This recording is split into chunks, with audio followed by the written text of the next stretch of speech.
Hello, hello, hello. You are tuning into the episode of The Wunderkind Show. Today's first topic, the real problem with the Baltimore Ravens defense. Look. Guys, for one, you hear that my voice is it's like 95% of the way back. I'll take you there. I almost got my voice back, so I'm happy. That's number one. Number two, yes, make sure you guys try to follow and subscribe to the Wunderkind Morning Show before we get into the topic. You understand where I'm coming from? It'll be in the description of every video that we do. All right? Now, let's get into this, right? So the Baltimore Ravens have had so many opportunities because they hoard draft picks to pick very, very good players within the draft.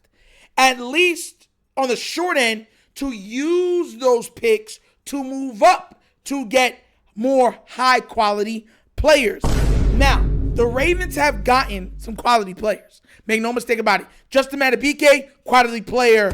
Kyle Hamilton, super quality player. Lamar Jackson, super quality player. You understand where I'm coming from? Humphreys, quality player. Like, they've gotten quality or super quality players out of the draft. So I'm not going to be up here trying to badmouth the Ravens like, oh, they just bite at the draft. That would be derogatory and that would be wrong. That'd be me lying, and I will not do that. But what I will say is, because this is more centered around Kyle Hamilton, is that the Ravens have a problem that when they truly have a star, instead of building around that star, right, and doing things a certain way, they make mistakes and then expect that star to just fix all the mistakes or the problems that they so happily created. And what I'm going to do is I'm going to play the audio real quick of Zach Orr. Shout out to Zach Orr. You know what I'm saying? I think next year he's going to be in a defensive head coaching position. We'll see. I'm telling y'all. Y'all watch. But he breaks down Kyle Hamilton a little bit, just in a good way, and then I'm going to break it down even further and tell you exactly what I mean about this, okay? So without further ado, let's go see what he had to say about our best defensive player. You're building out the defense. You guys are sitting in those meetings and having conversations about how to use players in the best way. What does that look like for Kyle Hamilton? Shoot.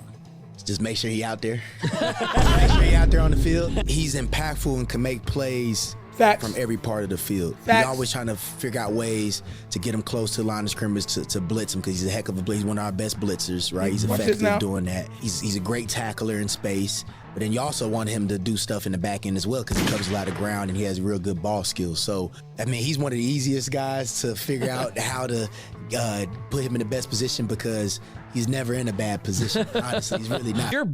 So you heard what he had to say. He said Kyle Hamilton is so good that no matter where you put him, he's never in a bad position. I want you to read in between the lines. You heard what he said. He said, we can put him anywhere because he's at least good anywhere on the field. Now, good is different from great. You see, this is the problem that the Ravens have been having, right? And I'm going to explain it to you why. Just listen up, all right? So one of the biggest problems the Ravens have had in the playoffs is that they have been unable to generate turnovers. It's factual. The statistic is so bad, I think they're on a historical pace for in a 5-year span or whatever else like that is, to not generate anything. For a team that has made it to the playoffs and won X amount of games, they will be like the least amount of turnovers their defense has been able to force in like NFL history in the last like 5 years, something like that, in a 5-year span in like NFL history. Look it up if you don't believe me. It's a crazy statistic. Now, here's why I say I have a problem with the Ravens, right? For one, the Ravens spend an ungodly amount of money on the defensive side of the ball. That's number one. So there should be no excuses for the defense to not be good, because they invest a lot of resources into the defense. I'm talking about monetarily, financially. I'm talking about draft capital. They put a lot of people and bodies over there to that defensive side of the ball. Okay? Now we cleared that out. Now, because they have drafted bad in certain areas, and I'm gonna break down exactly what I mean by that. You see people like Brandon Stevens, who wasn't great. Now you're putting him into the secondary, because the secondary, Marcus Williams ended up being a horrible. He started off great, a magical start off, and then he was never the same player again, right? Now you can be it's his fault, Zach Orr's fault. I don't really care. The facts are the facts. He was terrible, right? So what happens is your most impactful defensive player, you take away from his most impactful role, being the jack of all trades, meaning you can move him around, and you lock him into a part of the field, meaning you lock him pretty much at free safety and say he's going to shore up the secondary and we'll work everything out in the front end. That's the problem. You know why? Because if they drafted edges correctly, we would be able to get consistent pressure. But you know when we were getting consistent pressure? When Kyle Hamilton was allowed to be up at the line of scrimmage. Do you know when we were getting consistent turnovers? When Kyle Hamilton was allowed to roam. Now, that ability, the forced turnovers to make impactful plays, have now been snatched away from him because of his ability to do so much. Now he's being forced to command the whole entire of the back end to keep it solid, to keep it good, to keep it reliable, so we don't give up 60-yard consistent touchdowns. And y'all should already know what this is like, because this is exactly what they did with Lamar Jackson on offense. He's the perfect example. Oh, O-line ain't that good. Don't worry, Lamar got that 4-3 speed. He got that dibbity-dobbity-boo movement. He can dip, dive, duck, and dodge. So we don't need the best offensive line. We didn't see the okay line. Well, we run the ball so much, right? And Lamar does a heavy share of that, so we really don't even need the best receivers either. And look, we can even save money on the running back because we don't have to give one running back all these carries because Lamar Jackson is also carrying the ball a lot. So we can save money in that way too. To the left, to the left. And now you're seeing the same thing similarly to the defense because of their poor team building. And there's no excuse on the defensive end because they're paying multiple guys on their big money contracts. And Kyle Hamilton so rightfully deserves the top of the market money for a safety. I brought this up because I'm watching this happen, and I keep saying this is the Ravens' problems. They do not maximize the talent on the team right now because they refuse to put comparable players around that superstar talent to get the most out of them. Do you know why Ray Lewis was so good? They put the pieces around him, like Salt Bay. They put them all around him. Everywhere you look, there was players. They didn't say, well, Ray could just cover up this mistake.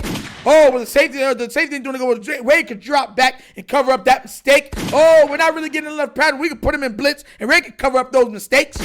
No, you put guys that were amazing around him. Hall of Fame worthy around him. So you know what you ended up getting? Hall of Fame production from him. The Ravens have been lacking to do so. Hopefully this year they rectify it and can put Kyle Hamilton. I think that's another reason why they probably are trying to get another safety, is so that they can move Kyle Hamilton back into the universal just chess piece role. But that's not Hamilton. That's their fault. We've been telling them that Brandon Stevens is whack. But guess what? They wanted to stick with him. And even me, I tried to give him some leeway. I said, okay, I mean, he's bad, but he's not totally terrible. And he just got worse and worse and worse and worse and worse and worse and worse to leave. And I was just like, bye, bye, bye, bye, bye. Make you want to make it up. Steven, don't you know that I had enough? I'm not crazy, but you get blown by every damn darn time. Bye, bye. So now Kyle Hamilton's being used wrong. And that's the same thing we see on offense, at least previously with Lamar Jackson. Now, can they fix it? Hope so. We don't know if they're going to use every pick, but we're going to see what they do. But yeah, I was sitting there noticing it, and I'm like, bro, you serious? But yeah, that's where we're at with this. Crazy. Ridiculous. outside of my mind. You know what I'm saying? Ridiculous. But what do you guys think? Do you think Kyle Hamilton is being used wrong?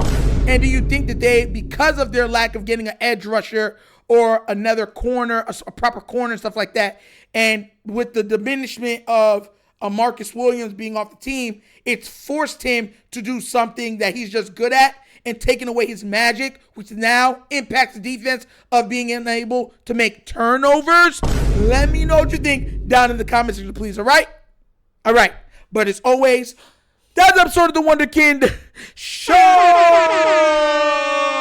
Thank you for watching. And how we get down, we have fun and we laugh. But everything we talk about, we do what? Facts and truth. Please do remember, like, subscribe to the notification bell, leave a comment. You know, I love the comments. And guys, like I said before, please check out The Wunderkind Show morning show. Yes, live Monday through Thursdays, 9:30 to 10:30 a.m. mornings. Be there or be squared. We touch on all like hot topics, sports from all genres, and we have a little bit of nostalgia in there just to make sure you put a smile on your face in the morning time from the 70s, 80s, 90s, early 2000s. So subscribe, let's build that channel up, all right? And I'm telling you, you'll love every bit of it, all right?